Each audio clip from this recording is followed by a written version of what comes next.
بسم اللہ الرحمن الرحیم۔ السلام علیکم دوستو، ایک دفعہ وقت کے سلطان صلاح الدین ایوبی کے پاس ایک عورت کو حاضر کیا گیا۔ اس عورت کو دو آدمیوں نے پکڑا ہوا تھا اور وہ عورت اپنے ہی جسم کو نوچ رہی تھی۔ سلطان صلاح الدین ایوبی کے سامنے جب اس عورت کو کٹگرے کے اندر کھڑا کیا گیا تو سلطان نے پوچھا، اے خاتون، تمہیں کیا ہوا؟ تم پر ایسا کون سا جرم ہے جو تمہیں اس دو آدمیوں نے پکڑا ہوا ہے؟ اس نے کہا، سلطان معظم، آپ مجھ پر ایک احسان کریں اور مجھے پھانسی دے دیں۔ یہ سن کر سارا دربار جو فریادیوں سے کھچا کھچ بھرا ہوا تھا خاموش ہو گیا اور اس عورت کی طرف دیکھنے لگ گیا۔ سلطان نے پوچھا، بتاؤ آخر ایسی کیا وجہ ہے کہ تم بغیر کسی جرم کے پھانسی کی خود خواہش کر رہی ہو؟ اس نے کہا، سلطان معظم، آج سے 5 سال پہلے کی بات ہے کہ میرا شوہر ایک بازار کے اندر ایک تجارت کا کام کرتا تھا۔ میرا شوہر ہر صبح بازار جاتا اور شام کو واپس آ جاتا۔ چند دن ہماری شادی کو گزرے تو میرا شوہر اپنے ساتھ ایک بڑا صندوق لایا۔ اس نے وہ صندوق اپنے کمرے کے اندر رکھ دیا اور اس پر تالا لگا دیا۔ سلطان معظم، اگلی شام جب وہ گھر لوٹا تو اس نے اپنی جیب سے ایک چٹھی نکالی اور اس پر کیا لکھا تھا میں نہیں جانتی تھی، اور اس نے وہ چٹھی اس صندوق کے اندر ڈالی اور پھر اس صندوق کو تالا لگا دیا۔ میں نے پوچھا کہ صندوق کے اندر جو تم نے چٹھی ڈالی ہے اس پر کیا لکھا ہے؟ تو میرے شوہر نے مجھے کہا، آج کے بعد تم نے مجھ سے چٹھی کے بارے میں نہیں پوچھنا کہ اس چٹھی میں آخر ایسا کیا ہوتا ہے، اور دوسری بات کہ میری اجازت کے بغیر تم نے اس صندوق کو کھولنا تو دور کی بات، ہاتھ بھی نہیں لگانا۔ سلطان معظم، میں بڑی حیران ہو گئی کہ آخر اس صندوق میں موجود چٹھی کے اندر ایسا کیا لکھا ہوا ہے۔ وقت گزرتا رہا اور تقریباً 2 ماہ گزر گئے، لیکن ہر روز میرا شوہر شام کے وقت باقاعدہ جب گھر لوٹتا تو سب سے پہلے وہ چٹھی اس صندوق کے اندر ڈالتا اور اس کے بعد اس کو تالا لگا دیتا۔ میں بڑی متجسس ہو گئی کہ آخر اس صندوق کے اندر کیا ہے جو چٹھی میں لکھا ہوا ہے، لیکن میری سمجھ میں کچھ نہیں آ رہا تھا، نہ ہی مجھے میرے شوہر نے بتایا۔ سلطان معظم، میں نے تانگ آ کر اس صندوق کا تالا توڑا اور جب اس صندوق میں موجود چٹھیاں نکال کر پڑھی تو سلطان معظم، میرے پیروں تلے زمین نکل گئی، کیونکہ اس چٹھیوں کے اوپر لکھا ہوا تھا کہ دوستو، یہ واقعہ اصل میں کچھ اس طرح کا ہے کہ ایک دن سلطان صلاح الدین ایوبی اپنے چند سپاہیوں کے ساتھ بیت المقدس کی سرحد کے قریب جا پہنچے۔ سپاہیوں نے سلطان صلاح الدین ایوبی کو کہا، سلطان معظم، آگے کا کیا ارادہ ہے؟ اس وقت بیت المقدس ابھی تک صلیبیوں کے قبضے میں تھا اور سلطان صلاح الدین ایوبی نے بیت المقدس کو فتح نہیں کیا تھا۔ سلطان صلاح الدین ایوبی نے سپاہیوں کو کہا، میں اس شہر کے اندر جاؤں گا اور اپنا اہم کام کر کے واپس آؤں گا۔ یہ سن کر ایک خاص سپاہی نے کہا، سلطان معظم، آپ کیا کہہ رہے ہیں؟ ہم دشمنوں کے درمیان میں اس شہر کے اندر جائیں گے اور پھر زندہ واپس لوٹ آئیں گے۔ سلطان نے کہا، اگر ارادے طاقتور ہوں تو ناکامی آپ کے راستے میں کبھی نہیں آ سکتی۔ میں اس شہر کے اندر جاؤں گا اور پھر زندہ ہی واپس آؤں گا۔ سپاہی سلطان صلاح الدین ایوبی کے ساتھ چل پڑے۔ سلطان صلاح الدین ایوبی نے بیس بدلا اور بیت المقدس کے اندر داخل ہو گئے۔ سلطان صلاح الدین ایوبی بھیس بدل کر کئی دن تک بیت المقدس کے اندر رہے اور اپنے اہم معاملات کو نپٹاتے رہے۔ سلطان صلاح الدین ایوبی نے خفیہ معلومات حاصل کی اور اس کے بعد صحیح سلامت بیت المقدس کے حاکم کو کچھ پتہ لگے بغیر سلطان صلاح الدین ایوبی بیت المقدس کی سرحد پر آ گئے۔ یہ دیکھ کر سارے سپاہی حیران ہو گئے اور کہا، سلطان معظم، یہ کام ہماری پوری زندگی میں ناممکن تھا کہ اتنے بڑے دشمنوں کے درمیان میں جا کر پھر زندہ واپس لوٹنا، لیکن سلطان معظم، آپ نے تو ہم سب کو حیران کر دیا۔ بے شک آپ مسلمانوں کے لیے بحث فخر ہیں۔ یہ سن کر سلطان صلاح الدین ایوبی نے کہا، اگر میرے اللہ کی مدد شامل نہ ہوتی تو میں اپنا ایک پاؤں دوسرے پاؤں کی جگہ کبھی نہ رکھ سکتا۔ یہ سب میرے اللہ کی مدد سے ہوا۔ سپاہی نے کہا، سلطان معظم، بے شک ایسا ہی ہوا۔ اب سپاہیوں نے کہا، سلطان معظم، ہم دشمنوں کے درمیان سے نکل کر آ گئے ہیں، اب تو ہم اپنی سرزمین پر ہیں، لہٰذا ہم اب اپن اصل حلیے میں آ جاتے ہیں اور واپس کہرہ شہر کی طرف چلتے ہیں۔ تو سلطان صلاح الدین ایوبی نے کہا کہ میں نے بیت المقدس کے اندر کچھ ایسی نشانیاں چھوڑی، جب ان نشانیوں کے بارے میں بیت المقدس کے حاکم کو پتہ چلے گا تو وہ ضرور میرا پیچھا کرتا ہوا آئے گا تاکہ وہ بھی تڑپ سکے، اور یہی وجہ ہے کہ ہم کہرہ شہر تک اسی بھیس کے اندر آ جائیں گے۔ اور ہو سکتا ہے کہ جو نشانیاں میں نے چھوڑی ان کا حاکم یروشلم کو جلدی پتہ چل جائے اور کہیں وہ ہمارا پیچھا کرتا ہوا کہیں پہنچ نہ جائیں، کیونکہ کہرہ کے اندر داخل ہونے سے پہلے ہمیں ایک جنگل سے گزرنا پڑے گا، اور جنگل سے گزرتے ہوئے کہیں ایسا نہ ہو کہ دشمن ہمارے آگے گھات لگا کر بیٹھیں۔ بس دشمن کو ناکام کرنے کے لیے دشمن کی چالوں کو سمجھنا چاہیے۔ یہ سن کر سپاہی سلطان صلاح الدین ایوبی کی جنگی صلاحیت اور عقل مندی سے بڑے حیران ہو گئے۔ اب سلطان صلاح الدین ایوبی اسی بھیس کے اندر اپنے سپاہیوں کے ساتھ چل پڑے۔ وقت گزرتا رہا اور سلطان صلاح الدین ایوبی اپنے سپاہیوں کے ساتھ کہرہ کی حدود کے اندر داخل ہو گئے، لیکن کہرہ کی حدود کے اندر داخل ہونے سے پہلے سلطان صلاح الدین ایوبی کے ساتھ کچھ ایسا ہوا کہ جس کو سلطان صلاح الدین ایوبی اپنی زندگی میں کبھی نہ بھلا سکے۔ اور وہ سلطان صلاح الدین ایوبی کے ساتھ ہوا کچھ یوں کہ جب سلطان صلاح الدین ایوبی یروشلم سے واپس کہرہ شہر کی طرف آ رہے تھے تو اس وقت سلطان صلاح الدین ایوبی کا گزر ایک گاؤں سے ہوا۔ سلطان نے دیکھا کہ اس گاؤں کے اندر دو نوجوان بری طرح آپس میں لڑ رہے تھے، جبکہ باقی گاؤں کے سارے لوگ ان دونوں کو لڑتا ہوا دیکھ رہے تھے، حتیٰ کہ انہوں نے ایک دوسرے کو مار مار کر زخمی کر دیا تھا، لیکن گاؤں کا کوئی بھی آدمی ان کو چھڑوانے کی کوشش نہیں کیا۔ جب سلطان صلاح الدین ایوبی نے یہ منظر دیکھا تو سلطان صلاح الدین ایوبی اسی وقت ان دونوں تاجروں کے پاس گئے، ان کو ایک دوسرے سے آزاد کروایا اور گاؤں والوں کو چیخ چیخ کر کہنے لگے، اے لوگو، کیا تمہارے اندر انسانیت ختم ہو گئی؟ دو مسلمان آپس میں لڑ رہے ہیں اور تم ان کا تماشا دیکھ رہے ہو۔ تو ان گاؤں کے لوگوں نے کہا، اے مسافر، تم ان دونوں کے بارے میں نہیں جانتے، یہ ہمارے گاؤں کے ہیں، ہم ان کو اچھی طرح جانتے ہیں، ہم ان کا مسئلہ حل کر کر تھک چکے ہیں، لیکن ان کا مسئلہ حل نہیں ہوا۔ سلطان نے پوچھا، اے گاؤں والو، آخر دونوں کا مسئلہ کیا ہے؟ یہ دونوں کون ہیں؟ تو اتنے میں ایک بوڑھا بزرگ بولا، اے مسافر، یہ دونوں نوجوان کوئی اور نہیں بلکہ یہ دونوں بھائی ہیں اور دونوں ہی تجارت کے پیشے سے وابستہ ہیں، لیکن حیرانی کی بات تو یہ ہے کہ ان دونوں کے باپ کی چند ماہ پہلے وفات ہوئی اور ان دونوں کے درمیان وراثت میں بہت بڑا مسئلہ آ گیا۔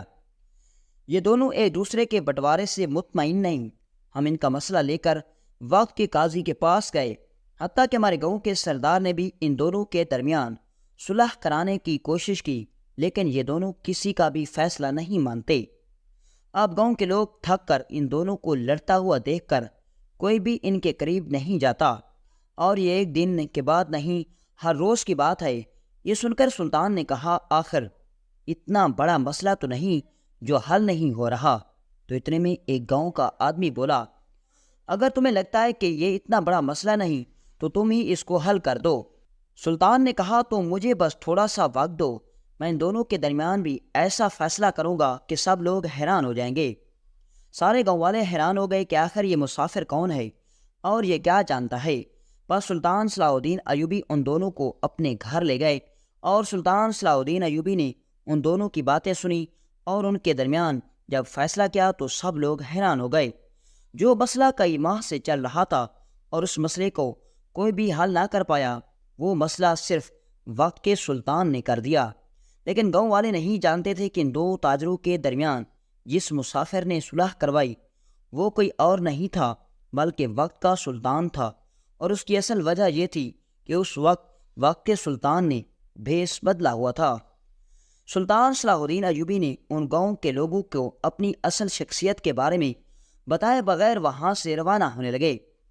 تو اتنے میں ان دونوں تاجروں نے کہا، اے مسافر، جس مسئلے کو بڑے بڑے قاضی حل نہ کر پائے تم اس کو چند دنوں کے اندر حل کر دیا۔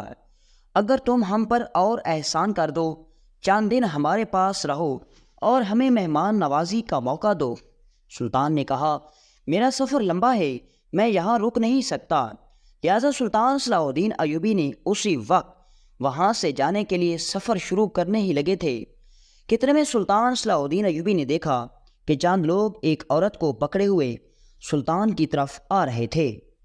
یہ دیکھ کر سلطان صلاح الدین ایوبی بہت گھبرا گئے اور کہا اے نوجوانوں، یہ کون لوگ ہیں اور یہاں کیوں آ رہے ہیں؟ تو ان تاجروں میں سے ایک تاجر بولا حضور ہم بھی نہیں جانتے یہ کون ہیں، بس تھوڑی دیر گزری وہ آدمی ایک عورت کو پکڑ کر سلطان صلاح الدین ایوبی کی خدمت میں لائے، اور آتے ہی ان میں سے ایک آدمی کہنے لگا اے مسافر، اس عورت کا بھی فیصلہ کرتے جاؤ اور تمہارا بہت بڑا احسان ہوگا۔ یہ سن کر سلطان نے کہا تم یہ کیا کہہ رہے ہو؟ میں کوئی قاضی نہیں کہ میں اس عورت کا فیصلہ کروں، اور آخر اس عورت نے کیا جرم کیا؟ تو یہ سن کر ان میں سے ایک اور آدمی بولا اے مسافر، جب سے تم نے ان دو بھائیوں کا فیصلہ کیا اور جب سے ان دونوں کے درمیان صلح ہوئی، یہ بات ہمارے پورے علاقے کے اندر مشہور ہو گئی، اور جب یہ بات ہم دونوں تک پہنچی تو ہم اپنی بہن کو لے کر آپ کے پاس آ گئے، کیونکہ ہم جانتے ہیں کہ اس مسئلے کا حل صرف آپ ہی نکال سکتے ہیں۔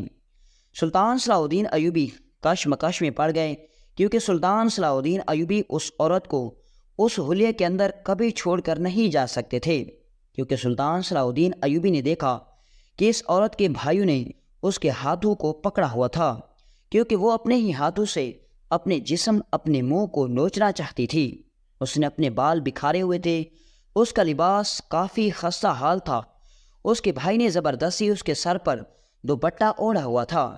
سلطان صلاح الدین ایوبی نے حکم دیا کہ اس عورت کو اندر لے آؤ، لیکن ابھی تک گاؤں والوں کو یہ پتہ نہ چل سکا کہ ان کے درمیان جو مسافر موجود ہے وہ کوئی اور نہیں بلکہ وقت کا سلطان ہے۔ یہ سفر سلطان صلاح الدین ایوبی کا سب سے انوکھا اور کٹھن سفر تھا، لیکن سلطان صلاح الدین ایوبی نے اس سفر کو اتنی دلائری اور اتنی عقل مندی سے کاٹا کہ تاریخ کے بہت سے مورخ اس واقعے کو لکھنے پر مجبور ہو گئے۔ سلطان صلاح الدین ایوبی رحمۃ اللہ علیہ نے عدالت لگائی اور حکم دیا کہ اس عورت کو میرے سامنے بٹھایا جائے، اور اس کے بعد باقی نوجوان، باقی لوگ سلطان صلاح الدین ایوبی کی دوسری طرف بیٹھ گئے۔ اب سلطان صلاح الدین ایوبی نے عورت سے پوچھا بتاؤ آخر تم اپنے ہاتھ اپنے ساتھ یہ ظلم کیوں کر رہی ہو، اور تم کیا چاہتی ہو، اور بتاؤ اصل میں ماجرا کیا ہے؟ تو اس عورت نے کہا اے مسافر، میں یہ تو نہیں جانتی کہ تم کوئی قاضی ہو یا پھر حاکم وقت ہو، لیکن میں یہ ضرور جانتی ہوں کہ تم سے بڑا منصف اس سرزمین پر تمہارے بعد اور کوئی نہیں آئے گا۔ یہ سن کر سلطان صلاح الدین ایوبی کے دل کی دھڑکن تیز ہونے لگی کہ کہیں اس عورت کو مجھ پر شک تو نہیں پڑ گیا کہ میں ہی وقت کا سلطان ہوں، لیکن اس عورت نے سلطان صلاح الدین ایوبی کی آنکھوں سے پہچان لیا کہ اس آدمی کے اندر کوئی بہت بڑی طاقت ہے۔ مسافر سلطان صلاح الدین ایوبی نے کہا بتاؤ اصل بات کیا ہے؟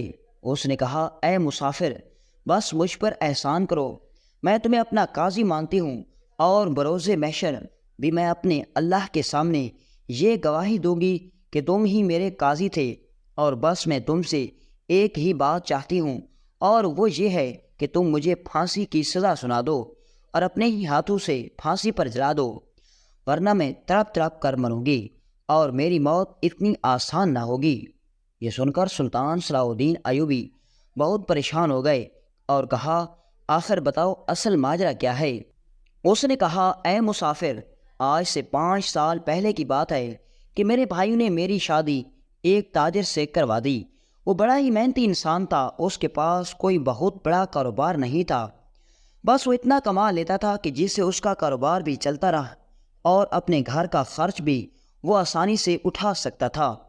وقت گزرتا رہا، ہماری شادی کو 1 ماہ گزر گیا تو میں نے دیکھا کہ ایک شام میرا شوہر اپنے گھوڑے پر ایک بڑا سا صندوق لے کر آ گیا۔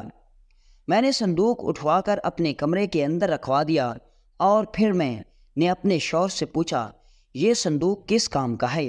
اس نے کہا تم یہ بات چھوڑو اور میرے لیے کھانا لاؤ۔ اس شخص نے مجھے اپنی باتوں میں لگا دیا اور مجھے میرے سوال کا جواب نہیں دیا۔ اگلی شام میں اپنے شوہر کا انتظار کرنے لگی۔ جیسے ہی شام کا وقت ہوا، جب میرا شوہر بازار سے لوٹا تو وہ جیسے ہی گھر کے اندر داخل ہوا، اس نے گھر کے اندر قدم رکھتے ہی اپنی جیب سے ایک چٹھی نکالی اور وہ چٹھی اس نے صندوق کے اندر رکھی اور اس صندوق پر تالا لگا دیا۔ میں نے پوچھا، حضور یہ چٹھی کس کی ہے اور آخر چٹھی میں کیا لکھا ہے، اور آپ اس چٹھی کو اس صندوق کے اندر کیوں ڈال رہے ہیں؟ مجھے تو بتائیے۔ اس نے کہا کہ ایک بات یاد رکھنا، اس صندوق کو آج کے بعد میری اجازت کے بغیر ہاتھ تک بھی نہیں لگانا، اور تمہیں یہ بات جاننے کی ضرورت نہیں کہ آخر اس صندوق کے اندر موجود چٹھی کے اندر کیا لکھا ہے۔ حضور، میں بڑی حیران و پریشان ہو گئی اور میں نے سوچا کہ ہو سکتا ہے کہ اس کے اندر کا کسی کا حساب کتاب ہو یا پھر کوئی رقم کا معاملہ ہو، لہٰذا میں خاموش ہو گئی۔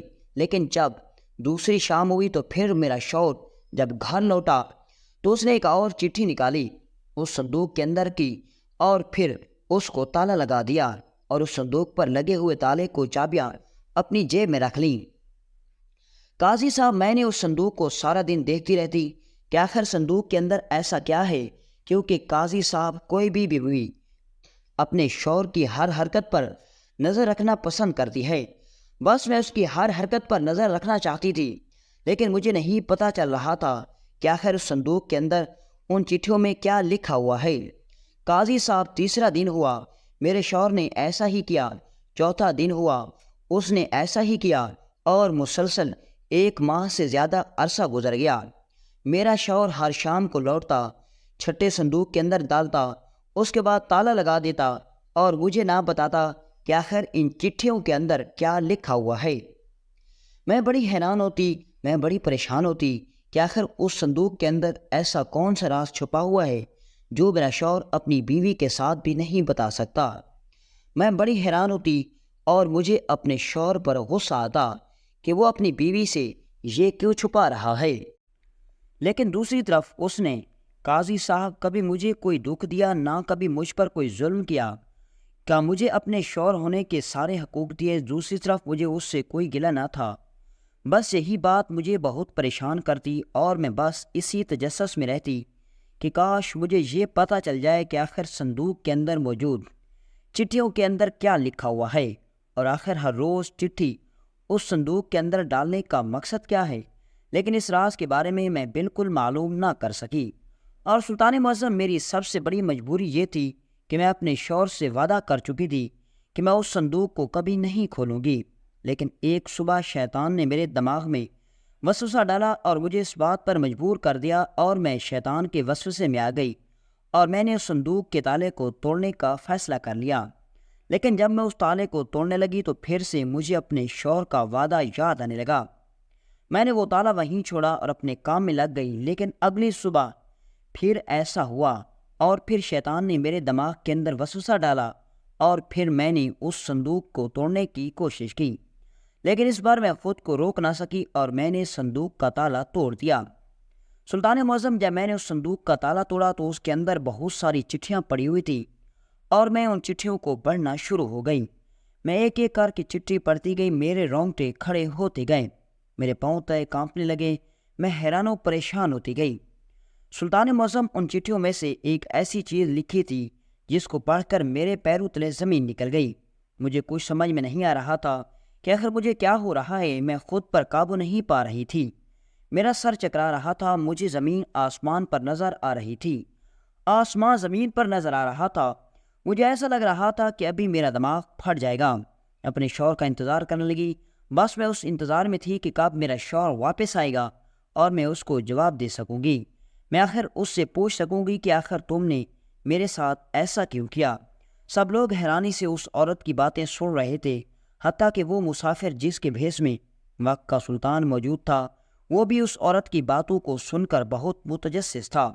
سب لوگ یہ بات جاننے کے لیے بےتاب تھے کہ آخر اس عورت کا شوہر ان چٹھیوں کے اندر آخر ایسا کیا لکھا تھا۔ وقت گزرنے لگا، جیسے ہی شام ہوئی میرا شوہر گھر لوٹا، اس نے جیسے اپنے گھر کے اندر قدم رکھا تو میں نے ایک دودھ کا گلاس اپنے شوہر کے دروازے پر ہی لے گئی اور میں نے اس سے کہا کہ آپ بہت تھکے ہوئے ہوں گے، یہ دودھ پی لو۔ میرے چہرے پر بہت زیادہ غصہ اور پریشانی دیکھ کر میرے شوہر کو بہت تجسس ہوا کہ آخر مجھے کیا ہوا، لیکن اس کے پوچھنے سے پہلے ہی میں نے وہ گلاس دودھ کا دیا، اس کے ہاتھ میں پکڑا دیا اور اس نے تھکاوٹ کی وجہ سے وہ دودھ پی لیا۔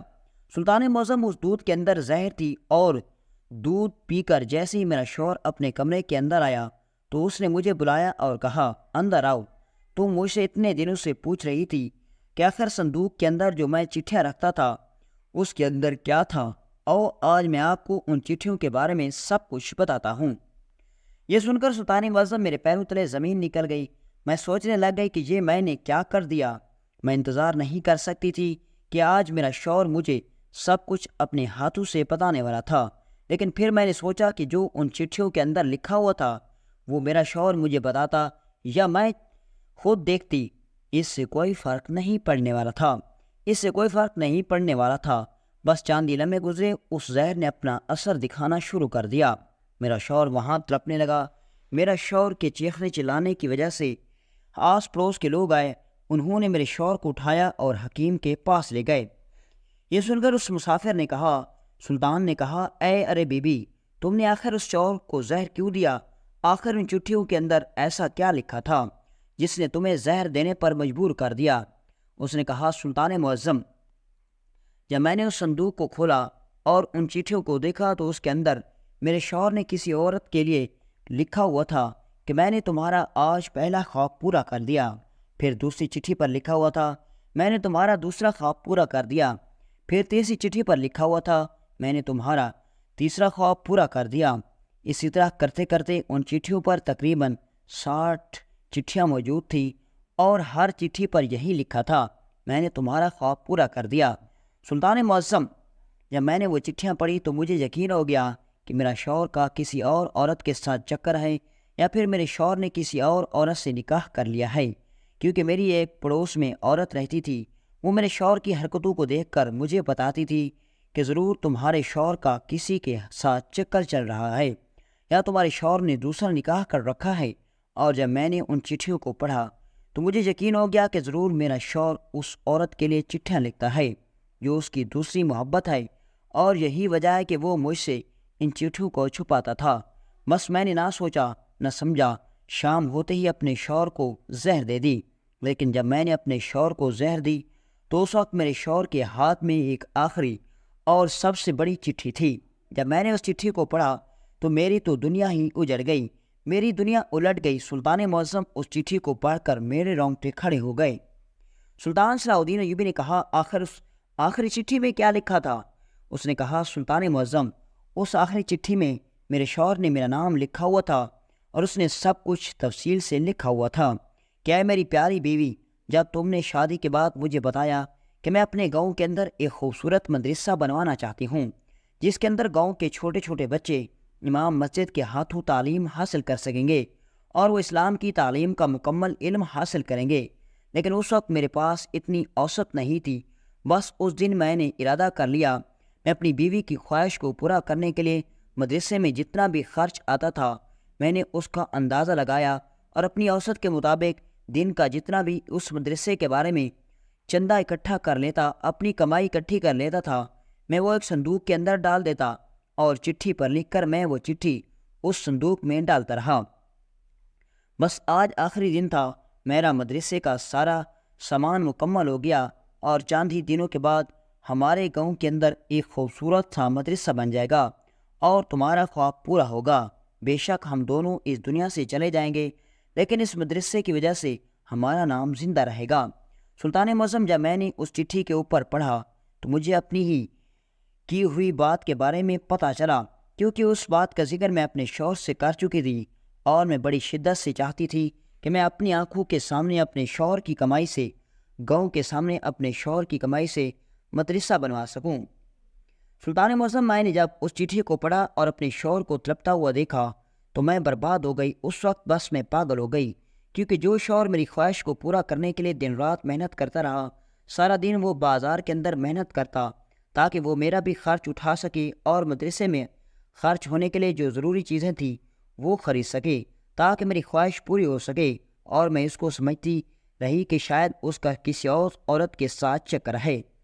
سلطان معظم بس یہی وجہ ہے کہ آپ مجھے مرنے کا شوق ہو گیا، میں ایک لمحہ بھی نہیں جینا چاہتی، آپ مجھے موت کی گھاٹ اتار دیں۔ یہ سن کر سلطان صلاح الدین ایوبی نے کہا کہ تمہارے پیٹ کے اندر اس وقت تمہارے شوہر کا بچہ پڑ رہا ہے، میں ایک انسان کی غلطی کی وجہ سے دو انسانوں کی زندگی کبھی نہیں اجاڑ سکتا، لہٰذا اس مسئلے کا حل وقت آنے پر کیا جائے گا۔ یہ سن کر اس عورت نے کہا، سلطان معظم میں جی نہیں سکوں گی، آپ مجھ پر رحم کریں، مجھے پھانسی دے دیں۔ سلطان نے کہا، جو میں نے کہہ دیا بس وہی ہوگا۔ سب لوگ اس عورت کی کہانی کو سن کر بڑے حیران و پریشان تھے کہ ایک عورت کسی اور عورت کے کہنے پر کیا اتنی بڑی بیوقوفی کر سکتی ہے۔ بس سلطان صلاح الدین ایوبی وہاں سے روانہ ہونے ہی لگے تھے تو اسی وقت ایک آدمی دوڑتا ہوا اس خیمے کے اندر داخل ہوا اور کہا، اے لوگو، میں تمہیں خوشخبری سنانے کے لیے آیا ہوں۔ تمام لوگوں نے پوچھا، تم کون ہو؟ خوشخبری، کیونکہ اس وقت خیمے کے اندر سب لوگ اداس بیٹھے ہوئے تھے، سب لوگوں کی آنکھوں سے آنسو نکل رہے تھے۔ تو اس آدمی نے بتایا کہ ہمارے حکیم نے اس عورت کے شوہر کو بچا لیا، اب وہ ہوش میں آ گیا ہے۔ یہ سن کر عورت اٹھی، دوڑتی ہوئے حکیم کے شفا خانے کے اندر پہنچی اور جب اپنے شوہر کو دیکھا تو وہ تڑپنے لگی اور اپنے شوہر کے پاؤں چومنے لگی۔ اس کے بعد سلطان صلاح الدین ایوبی اور سارے گاؤں والے جب حکیم کے دواخانے پر پہنچے تو اس وقت کے سلطان صلاح الدین ایوبی نے اپنی حقیقت بتائی اور بتایا کہ میں اور کوئی انسان نہیں بلکہ وقت کا سلطان صلاح الدین ایوبی ہوں۔ تب یہ بات اس عورت نے سنی تو سب لوگ حیران و پریشان ہو گئے اور اس کے بعد سلطان صلاح الدین ایوبی نے اس گاؤں کو خیر بات کہا اور اپنا سفر کہرا شہر کی طرف شروع کر دیا۔ اور جو سفر سلطان صلاح الدین ایوبی کی زندگی کا 2 ہفتوں کا سفر تھا وہ کئی دنوں پر چلا گیا اور اس کے بعد سلطان صلاح الدین ایوبی صحیح سلامت محل لوٹ آئے۔